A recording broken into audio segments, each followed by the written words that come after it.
hello. I'm going to tell you a bit about my abuse story. And I know that was a very ostentatious hello. I could do it, you know, less like a fairy princess and more like me, which would be just, hello, Mrs. Kelsey. And I sound just like Raven, essentially. I think Raven is really my spirit character because she's like not very excited about anything. She seems to know a lot, but she doesn't really give much out. Yeah, so I'm giving you a Raven. Hello. That's what I'm doing. So, yes, I used to be used as a therapist. I was also a chef, I was also a caregiver. I was once kind of a masseuse. I only did feet though. I mean, that sounds weird, but like that's not as weird as it sounds. Please get your mind out of the gutter. Um, this was a relative, okay? Why would you think that? Why would you think that? Moving right along. Let's see what else did I do. Oh, yes. I was essentially the golden child. Now, normally, a narcissist, when they have children, doesn't have to be their biological daughters. It could be a niece or a nephew, or uh, not a nephew, obviously, but it could be somebody else's child they're raising, essentially. And there's usually, like, I think there's several types of children that the narcissist has given labels for. And it's not really something that is done consciously, it's more subconsciously. Many narcissists do this, but when they have children, they often will look at one child as being the golden child that walks on water. Look at how she moves. Oh, stand up straight. Mind your manners. Enunciate. And then there's the scapegoat, the one that they literally want to crucify every single day. They want to burn them at the stake. They want them to take the blame and the fall and to literally just tell them, this is all because of you. You made me do this. I can never talk to you. I'm scared of you. I'm afraid of you. Why can't you be like your sister? Why can't you be like your brother? Why can't you be like that neighbor girl that I saw across the street? Why can't you be normal? And then the golden child is like, oh, she can do no wrong. She just is perfect. And she just floats on pink fluffy clouds. And that's all just butterflies follow her. And then the scapegoat. Do you see what you made me do? Do you see what you made me? Do you see? Look at this. Just look at this. You know, if you hadn't heard, that's the thing. If you had hurried up and didn't take your time in the store, I would be there. I would be someplace.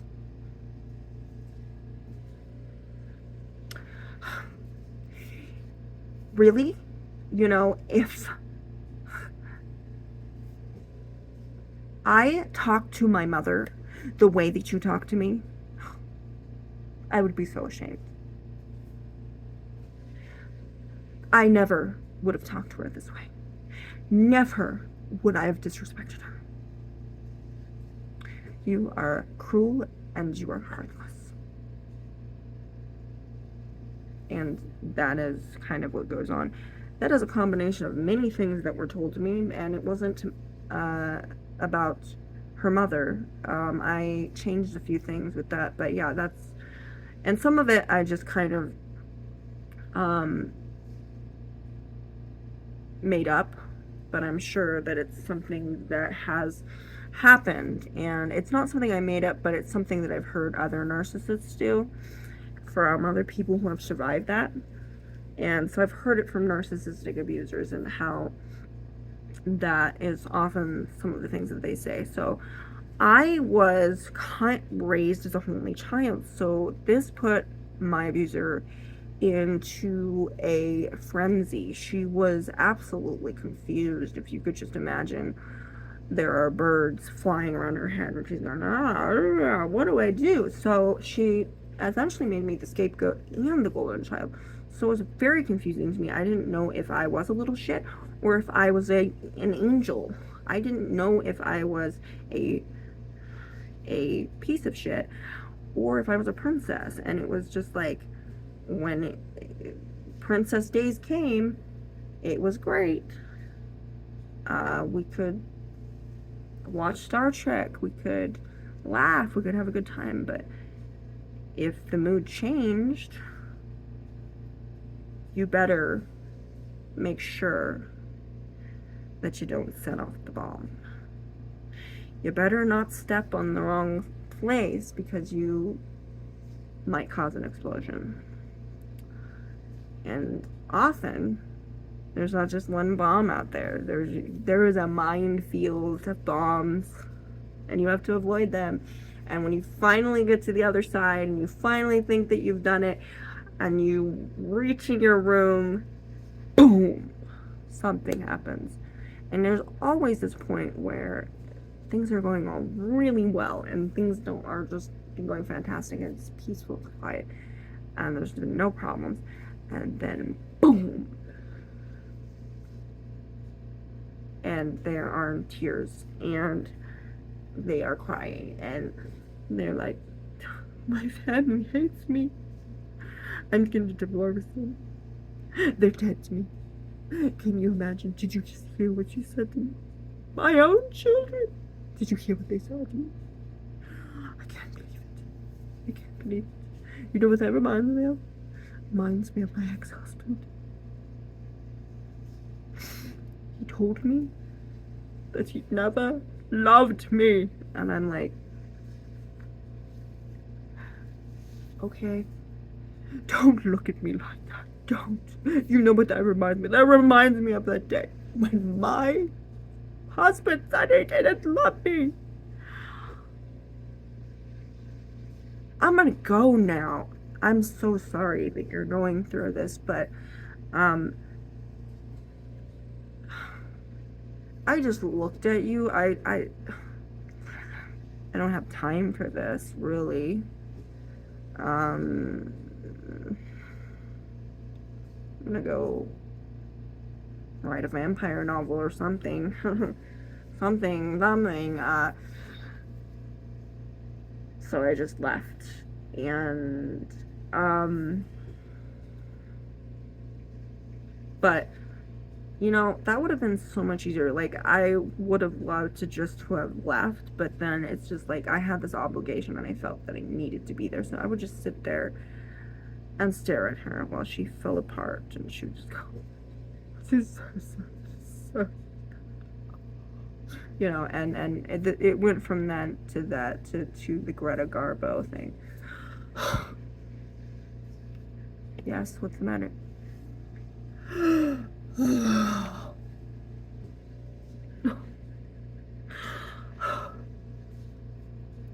What is the matter? Nothing. Nothing. If you can imagine, Winifred Sanderson, like 24/7, like that is hilarious when it's Bette Midler, but that's because she's a decent human being. When it's somebody who isn't a decent human being and isn't funny, it gets to be old after a while. You don't want a human Winifred Sanderson. You don't. That's not really fun, and it does look like I'm mocking my abuser, but I think I have the right, especially after about 20 years. And if you think I'm gloating, I'm not. But what I am doing is I am calling out on her bullshit, which means I know that a lot of that display and what I just showed you is fake. It is phony. It is not something that's real. So that's why I am acting out an acting scene, essentially. This was soap opera for me. I wasn't into soap opera. The reason was all I had to do was go home and sit there on the couch and stare at my abuser, you know? And it was just, it was a tactic. I had to survive. I had to look at this as a humorous way and say, oh, what episode is this? Oh, yes, I know this one. I know this one. I know this one very well.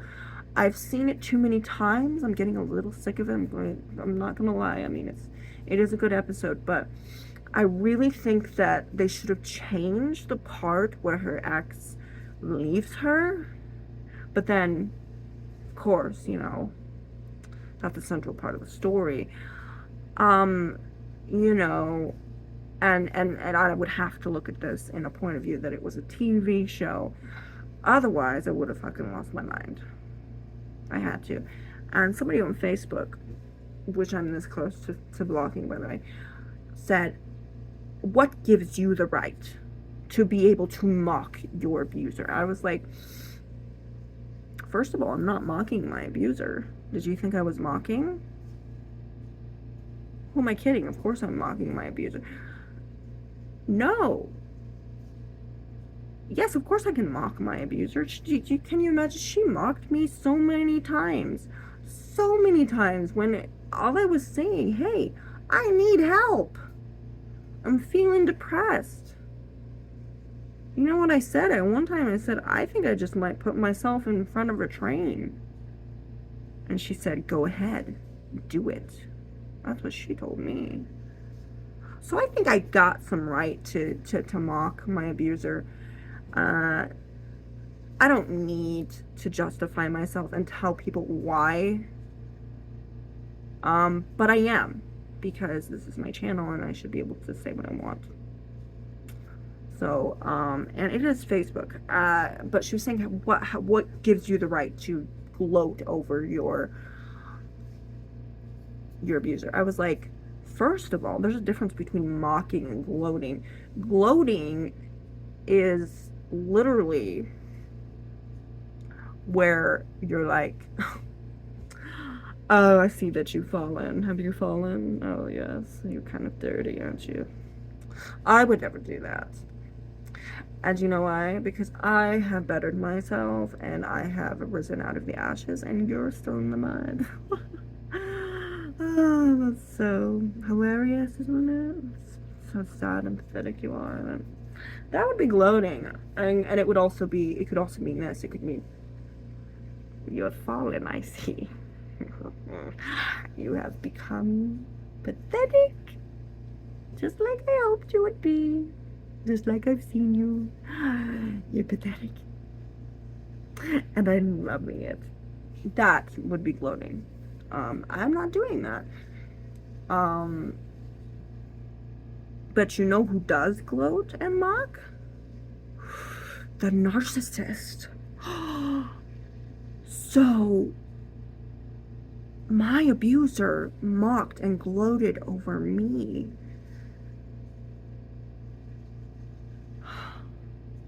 Then I can't do that either? Tell me how that works. How does that work? I'm really wondering where that logic comes from. I mean, I have literally survived over 20 years of abuse. I have climbed to the top of Mount Crumpet. Through snow, through mud, through avalanche, through everything that's been thrown at me, every doubt and insecurity being tossed in my face. And meanwhile, my abuser is running after me. Do you know how many dreams and nightmares I had of my abuser running after me, saying, you need to do something for me. You can't do this. And it's like, but I'm an adult. No, you're not. You have to do this for me. Where were you? Can you imagine? And that's one of the reasons, if I ever have a dream about Freddy Krueger or Michael Myers or Pinhead or Pennywise, is because I think that to be a comfort. Please, Please give me one of those. I don't want to dream about my abuser. And you know what was really sick? This is the real twist here, is that when I had those dreams, I was about 7 or 8 years old. I didn't even know that what I was going through was abuse. I just thought this was normal. I thought, yeah, every kid has peroxide thrown in their ears. Every kid gets told that you can't ask for things. There must be a reason for it. I mean, she's just very strict. She's old-fashioned, she probably is just overprotective. She just cares about me. She just cares about me so tremendously that she's keeping me from living my life. Now, what was my excuse there?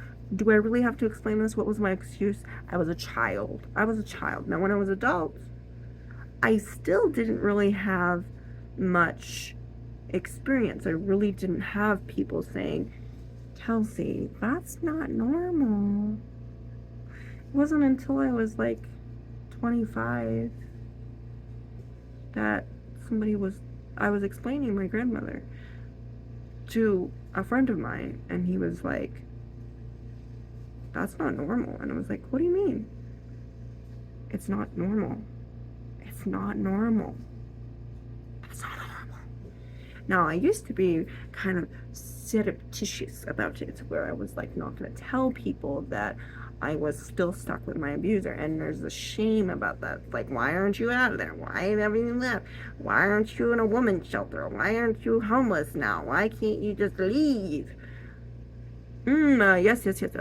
Have you ever tried to pull your hair out? I'm wondering. Have you ever tried to pull a tooth out? Have you ever tried to take a nail off of your toe? Have you ever tried to rip your skin off? I'm just curious. Have you ever tried doing any of those things? Have you ever done these things on accident? If you've done that on accident, what makes you think you want to do that on purpose? It is mutilation, emotional and mental mutilation, when you have to, because you literally have to cut and snip every single tie to that person, and it hurts. It's a transition. You can't just automatically just tear the cords out that are connected to this person. They have been feeding on you, and they have had access to your IV for a long time. You have roots that are connected to this person, and you're tearing this out of your skin, you're tearing it out of your veins, you're draining the poison out of your blood that they have put there. We're talking about mental and emotional surgery here. Okay? And people sit there and they're like, well, why don't you just leave? And it's like, it's easier said than done. If you were in my shoes, you wouldn't be saying that. Because it's really easy to look at something and say, get out, get out, get out, when you're not thinking about, how do they feel about it?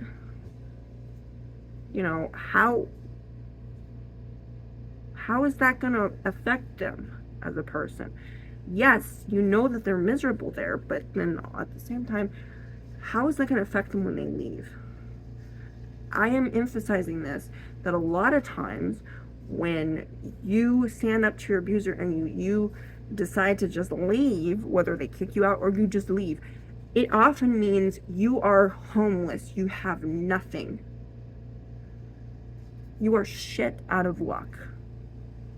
Okay? As George Carlin said, shit out of luck and jolly well fucked. That's what you can be. And then you have to drag yourself out of the gutter. You have to get yourself off a park bench. You have to manage your way in the rain. Does that sound nice? No. But some people are like, well, it would be better if you were homeless than I'd be stuck with that person, with that woman, with that man. I said, yes, it would. Wait, what? Oh, okay. So I'd rather just starve and die out in the cold and exposed to all the elements, the elephants too, but all of those things out there, and just be miserable but free. No money, nothing, and then live in a home where there's a roof over your head and you actually get food occasionally if you want to. It might not be something you want to eat, but oh well, at least there's something there. And then you get toothpaste and shampoo and you know, warmth.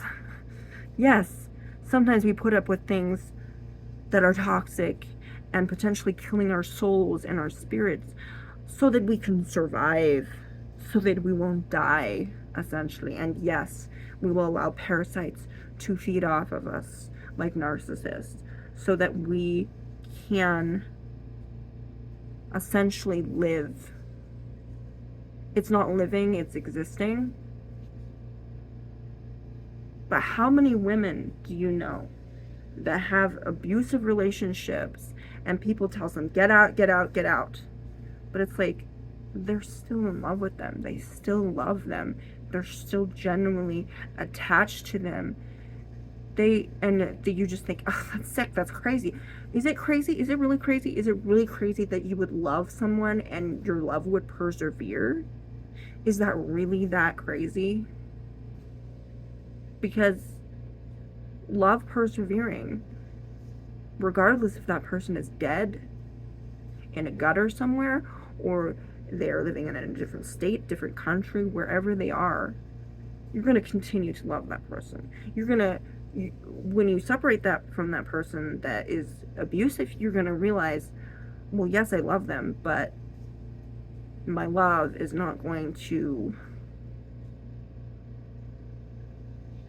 blind me from the truth. It's not going to allow me to continue to be abused. And you will continue to love that person until you've moved on.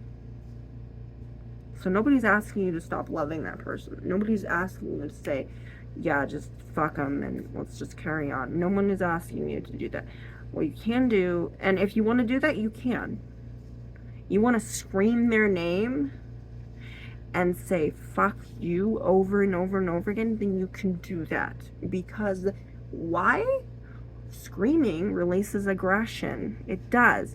Crying releases toxins. These things that looks really weird and really ugly or scary are sometimes just very natural things. Crying doesn't look pretty. Punching something doesn't look sane. And screaming at the top of your lungs, profanities towards a person that isn't there, potentially looks like you are not mentally stable. But if it helps you, then you should do it. And another thing, this is really not going to be a popular opinion. I'm sorry to say this. This is a natural reaction. And anybody who tells you, oh, that's not natural, they obviously have not experienced abuse, at least not on your level. Maybe they have, but they forgot about it, or they're just not admitting that they did go through it, which there's a lot of people out there. There's a lot of people out there that are going through abuse right now, and they don't even know that they are. And they have a similar story to me. And they don't get out until they're 30 or 40. You know? That happens. That happens. So there's things like that. That sometimes, because the abuser they create an isolation chamber. They make that person It's like a panic room. It's soundproof, it's thought proof, it's everything proof. It just keeps everybody out. They don't have to lock a door. No, they don't have to shut you in a closet or do any of that. What they can do is they will mentally keep you in line. They will make you a prisoner of your own mind. They'll put things in your head and say, okay, have fun with that. You hate yourself because you're a selfish, lazy, and unempathetic human being. You're a sad excuse for a human. Bye-bye now. And then you sit there and you go, So, and then, yeah, let me tell you, if you're distracted by all of those insecurities, you're not going to be going anywhere, are you? If you're thinking that you're fat and lazy and essentially unlovable, are you going to go to the bowl? Are you going to go to the ball? Are you going to go meet your prince? No, you're not. You're not going to even, you know what you're going to do? You're just going to say, bippity boppity, fuck you. That's what you're going to do. When your fairy godmother comes around, you're probably going to be like, yeah, no, I think I'm going to stay home. I'm going to think about how awful an existence I have. I mean, about my future and really about what's going on. And I'm just going to really, I'm kind of a homebody. I'm just going to do some writing, some reading, and some creative stuff. It's really going to be. And the fairy godmother is going to leave. So, really, to be honest, you don't have to have a lock or a key or any door. You just put them in a prison cell and leave the door open. Leave the door open. Did you see that in Once Upon a Time with a black fairy? She stole all of these children and she would leave all the doors slightly open. Like, they would be like this much open. And they knew they were open. And so as she was beating the shit out of one of the kids, they would just sit there and they would be frozen. They would just be like, and then when it came down to it, they would try to stand up to her and they say, you can't do this. And he says, oh, I can't? Well, what about you? What about Billy? What about this other kid? You could have saved him. You heard his screams, you heard his cries, you heard everything, and you didn't do anything about it. So you think you're better than me? I think the fuck not. And that is totally a narcissist right there. If you want to know, Regina's mother was a narcissist also. Total narcissism there. I just want what's best for you. And she pulls out somebody's heart. Why, mother? Why? Because you don't deserve a happily ever after. I don't know if she said that, but that was probably around. Which is why I love Once Upon a Time, because it has many messages that I don't think people get right away when they watch it. So yeah, narcissism is so much fun, and it's in all of the movies apparently. And so yeah, narcissism is often a character in a movie. I mean, you take Mother Gothel from Rapunzel, total narcissist there. I mean, she's locking her up in a tower. She's 18. She's not letting her go on her own, and then telling her, literally singing to her about how she can't function on her own. She's too fat. She's too slow. She's can't face the world around. There's so many dangers, and she can't do it. And she knows all of her limits and insecurities, which she really doesn't. But she's bringing it up, and it is confusing to her because she really doesn't know if that's real, but then she also doesn't want to argue with her. So it's this very confusing thing, and she constantly just lies to her. That's the whole plot about the whole situation. She's not there to love that child. She wants something from her, which is complete what narcissism does.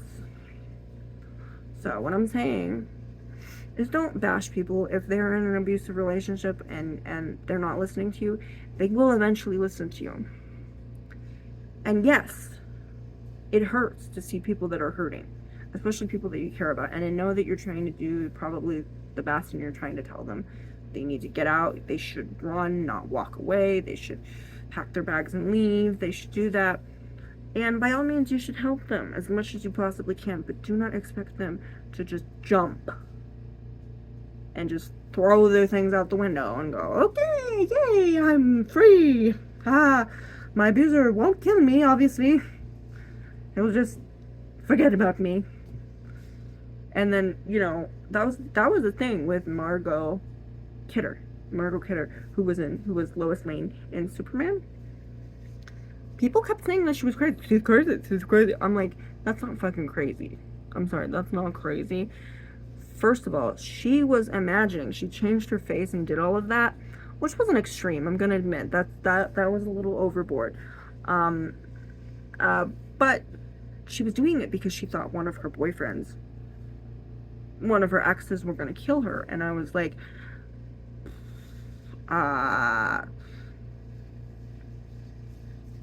that's not mental illness. I'm pretty sure that's a trauma response. You don't have to be mentally ill to have that fear, because that is a natural fear, and these are natural reactions. There's natural reactions, okay? One of the natural reactions to having somebody who is abusive is not only thinking, oh my gosh, this is gonna hurt, this is really gonna hurt, they're gonna kill me, they are going to find me, they are going to possibly never talk to me again, but so there are all these fears that they have to fight before they leave. And often because of these fears and these concerns and worries, they don't leave, but there's a lot more to that people don't see, and it is an emotional battlefield, and you're expecting them to go through another minefield after they've been through millions of them. And at that point, it's exhausting. You don't know what's gonna go off when, and you don't know if you're gonna survive it. If you get through that, is there gonna be another minefield? You don't know. There's so many possibilities and variables of what could happen if you leave, and some of them might not exist. Some of them might not ever happen. They might not ever occur, but worries are very much real. And you're thinking, well, why do you get worries and fears control you? When you're dealing with abuse, worry and fear and insecurity and doubt and guilt are your life. They are your life. Stress is your focal point. It is your center. You have to fear, because if you don't fear, you will not be prepared for the upcoming attack. You'll just crumble. So you have to be ready. Oh dear, what's going to happen? What mood are they going to be in? No, well, what if I come home and they're in a bad mood? What if I come home and they're that person's going to come over? What am I going to do if that person comes over? Oh my gosh. I have to fix pizza. What if there's not pizza? What if, those are things that happen. And this is also a natural thing. This is a natural thing, and a lot of people don't understand this. And I've actually heard people say, no, that's not it. That's not it. That's not it. But it is. It is natural for you to have violent or often disturbing thoughts about a person that's hurt you. Now, to act on them is a little bit different. For you to actually hack to pieces your abuser, I think you definitely need help. I can understand why you'd want to do that, but no, you don't. You don't want. It's not worth the jail time. It really is not worth prison. Believe me, that they're not worth that. They're not worth that that much trouble, okay? They didn't treat you like you were worth much, so why are you prizing them as being that important? No, if you were to kill them, you would make them feel important, and you don't want to do that, do you? No. I'm of course joking, but the thing is, yes, you will think about things. You'll be like, I could just strangle them. I could just, yes. Well, or I wouldn't kill you, but if you were on fire and there's a bucket of water, I would drink it. Or I could sucker punch you right now. Or I could use your head as target practice. It's a new knife juggling act. Catch. Or I would really like you to get in the pathway of a train. Just like that. Yeah. So if you're thinking about, these Wednesday Addams thoughts, I'm going to say that's pretty natural, and people will tell you this, especially those that have Christian ideals, the guidelines. They follow the guidelines, but they don't really know what God wants. Those people? Lovely people. Sometimes. But anyway, enough about that. But yes, there's going to be people that's a sin. That's a sin. You're not supposed to do that. You're supposed to think those things. Dirty, dirty, dirty. No, it doesn't make you dirty, does it? It doesn't make you dirty, does it? No, no, no, no, no, no. No, no, no, no, no, no, no. Feeling an emotion and feeling like you want to do something, whether it's strangling someone, throwing a knife at their head, or sucker punching them, that is a thought. It is a feeling. It's not even a thought, it's a feeling. You are feeling like you want to do that. Now, would you do that? I should hope not. Me? Definitely not. I don't have it in me to hurt anybody. I don't have it in me to actually take a life. I respect people, even though they don't respect me. That's a living human being, and yes, that is within itself a sin. Yes, it's a sin, but I don't believe that we should go around and be the thought police and be like, you thought that. I'm like, yeah, I thought it. Okay, doesn't make me the devil. You know what? The devil has worse thoughts than I do, so that is pure child's play to the devil. Yeah, have you seen his latest work lately? Have you really seen? Just look at the news and you'll see. You'll see. It's a sick world out there. And if you're sitting in a corner somewhere while somebody is screaming at you and you're picking up glass off the floor, or if you're sitting there and some woman is giving the evil eye and doing that while they dump milk all over the floor for you to clean up,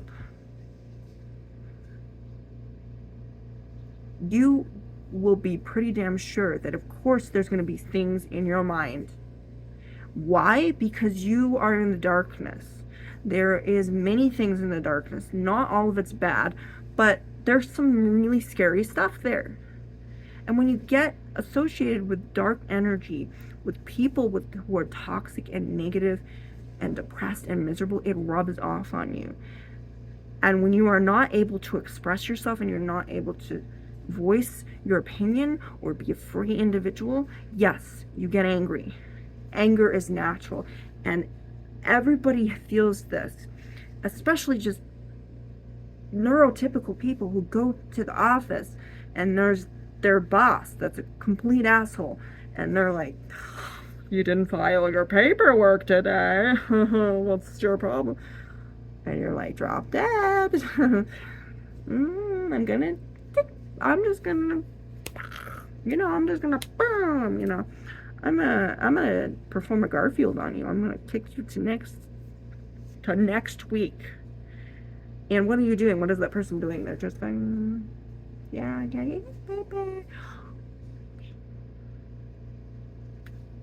Yes, that was a good talk. Yeah, yeah, exactly. And I can tell you that someone has probably killed that person 10 times with their mind because they're abusive. And yeah, abuse comes in the workplace. So yeah, when someone is abusive consistently and verbally is insulting you all the time, yeah, and you don't say anything about it, people tend to be a bit angry. Now, anger has its advantages. Now, normally, if somebody were to physically attack you and come at you, what would you do? You know, somebody's attacking you and they're coming at you. Um, you might have this response of, "You fucking kidding me? You coming at me? You coming at me, bro? You talking to me? You talking to me? I hope you're not talking to me, because I'm going to fuck you up." And then, you know, you might actually activate a anger ability. And when you activate an anger ability, yeah, you might have a confrontation there. You might punch, throw in a few swings. Now, is does that make you an evil person because you essentially punched somebody? No, if somebody's freaking attacking you, yes, you might want to defend yourself. Or you could run away. I mean, that would be a good option. I personally would not be swinging at somebody if they were attacking me. Essentially, I would try to get away from that person as far as possible, possibly outrun that person, make them tired, and realize that I'm not really worth the effort of attacking, and that's what I would do. But, if you're a guy, or you're just somebody that, or just maybe you are a woman that thinks that they're courageous and strong enough to do that, then by all means, I don't blame a person like that. But so yeah, anger gets us out of some really tough situation. If someone threatens our family, they're gonna have some serious PTSD when they come through that door. They're gonna be like, yeah, exactly. I have family members like that will, if anybody messes with me, they will make sure that there is no butter in hell for them. There's no butter in hell. Sorry, that's a movie line from Cold Comfort Farm. There'll be no butter in hell. Yes, well, that's really, Ian McKellen said that. It's a really good movie called Cold Comfort Farms. Really good. As a book, of course, what movie wasn't a book? So, but yeah, they will make sure that person does not bother that home again. So, so yeah, there's that. So I'm just gonna say, yeah, these things are natural. When you defend yourself, that's natural. That doesn't make you a bad person. But it's also not, it doesn't make you a bad person if you are thinking these thoughts. If you're thinking of somebody on fire,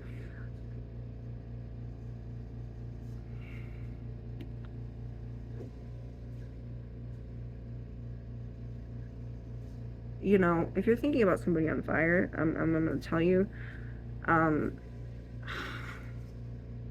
have you not read the Bible? Have you not read the Bible?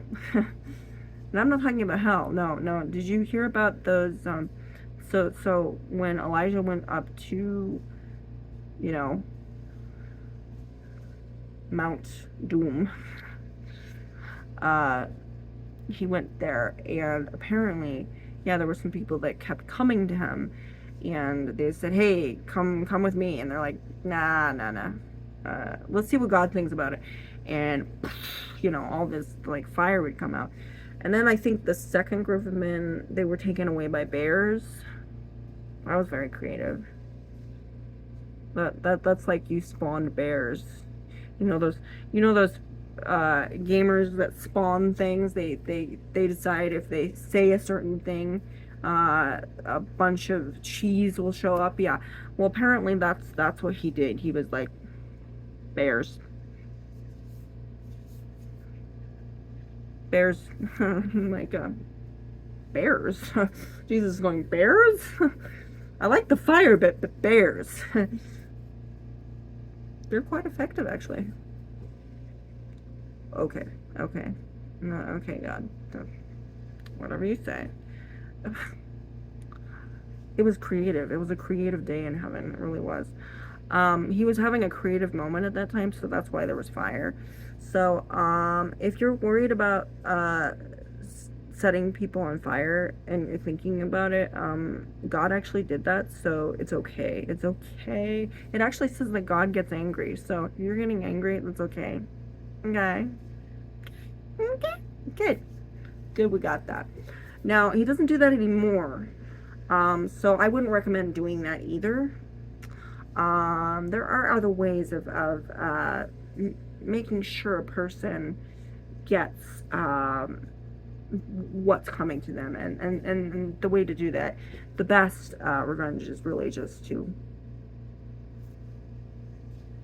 mosey on out there and just say, okay, I'm gonna leave you. I'm gonna leave you to your boiling kettle here. I'm not gonna wait around for it to explode. And I'm just gonna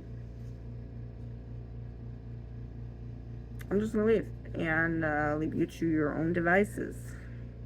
Left to your own devices, you probably will. That is a song from the Pet Shop Boys. So what I'm saying is it's natural to have these thoughts. It's also natural to kind of not want to live. Now, is that it's natural to feel that way, but to do it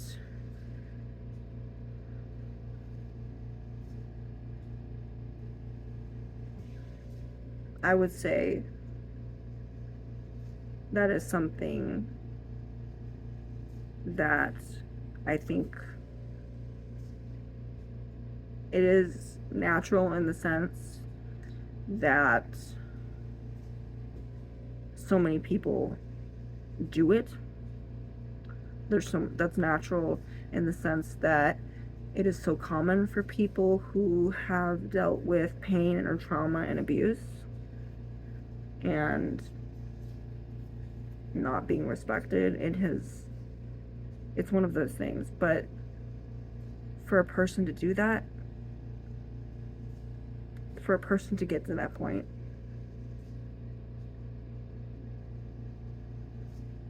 that's tragic. That's really sad.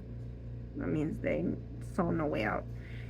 And I am very compassionate towards anybody who has those feelings. And I really do, because that is an important issue. And I really urge you, by all means, if you're having thoughts like this, that you should look on your phone, talk into your phone, look into your computer, whatever you can, and look for a hotline that's near you. And there is always somebody there 24/7 that is there to help you. There are these crisis lines, and they are they're free. And I urge you that if you are having suicidal ideations, that you need to reach out as much as you can, because there are people that are going through the same thing and have gone through the same thing, and hopefully that person or these people that you're reaching out to will be able to help you. But as I said, in any cases, I'm not a professional. I am not a medical doctor. I'm not a therapist. I might have acted as one for many years, but I don't have the expertise. I'm not a 24/7 suicide hotline, but I can point you in the right direction. I can lead you. I'm not really great on directions, but I can point to the general direction that you need to go. You need to go up the hill, up to Mount Crumpet. Okay, I know it's really scary, and I know you might think that there's a Grinch up there, but let me tell you that Grinch is actually a nice guy. Okay, and you would like it there. If you get to the top, I'm gonna tell you, you are gonna be hearing the fucking Who's scene. Okay, that's what's gonna be on top for you. And there's gonna be a lot of Mount Crumpets, okay, that you're gonna have to go through.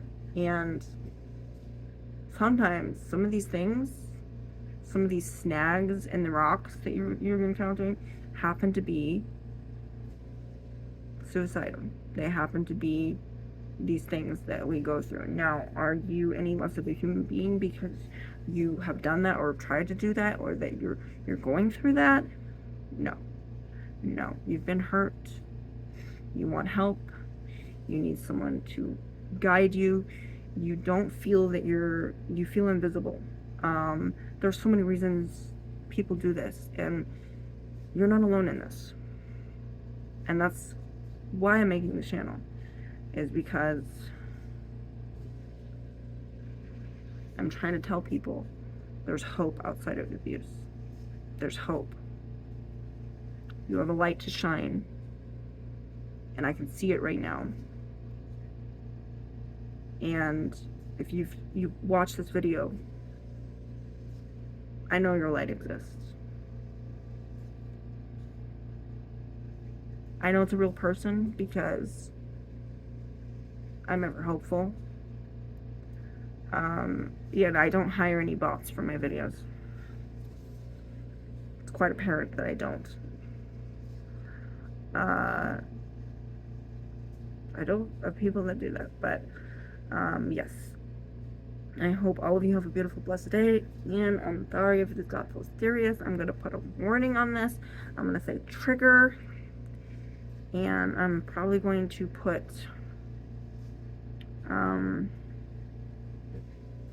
yeah, I'm gonna put the trigger warning right there. Anyway, as I said, I love you all, and I hope that you will find your identity and you will find a new life, and that you will continue to evolve as a human being. Farewell.